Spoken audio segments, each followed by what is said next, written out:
একটা শিয়াল গাধার কাছে এসে বলল, জঙ্গলের রাজা সিংহ তোমাকে ডেকেছে। কারণ হলো সে তীর্থযাত্রায় বের হবে, আর তার অনুপস্থিতিতে এই জঙ্গলের রাজত্ব সে তোমার হাতে তুলে দিতে চায়। এ ব্যাপারে তোমার কি মতামত?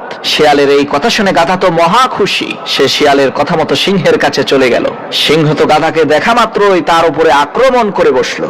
এদিকে সিংহের আক্রমণ থেকে কোনো ক্রমে প্রাণ বাঁচিয়ে সেই গাধাটা পালিয়ে গেল। তখন সেই শিয়াল গাধার কাছে এসে বলল, আরে বেয়াকুব, তুই সিংহের কাছ থেকে পালিয়ে আসলি কেন?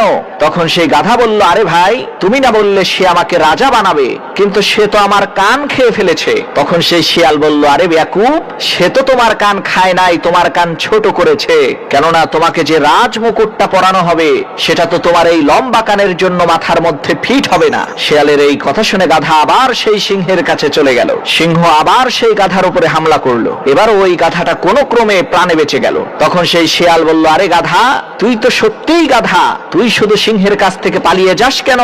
তখন সেই গাধাটা শিয়ালকে বলল, আরে ধোঁকাবাজ, ওই সিংহ তো আবার আমার উপরে হামলা করলো।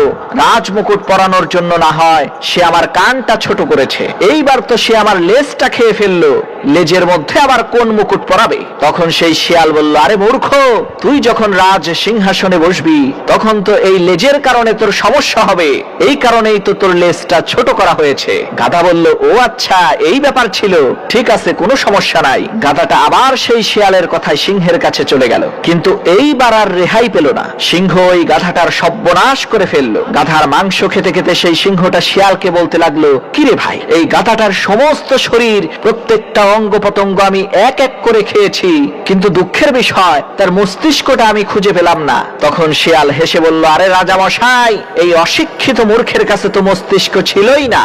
যদি তার কাছে মস্তিষ্ক থাকতো তাহলে দুইবার ধোঁকা খাওয়ার পরেও তৃতীয়বার কি সে আপনার কাছে আসতো বলেন? প্রিয় ভাই সব, আমাদের ওই গাধার মতো মস্তিষ্ক নেই। যদি মস্তিষ্ক থাকতো তাহলে নির্বাচনের সময় রাজনৈতিক নেতাদের ওয়াদা শুনে বারবার ধোঁকা খাওয়ার পরেও আবার তাদেরকে ভোট দিয়ে জয়যুক্ত করতাম না।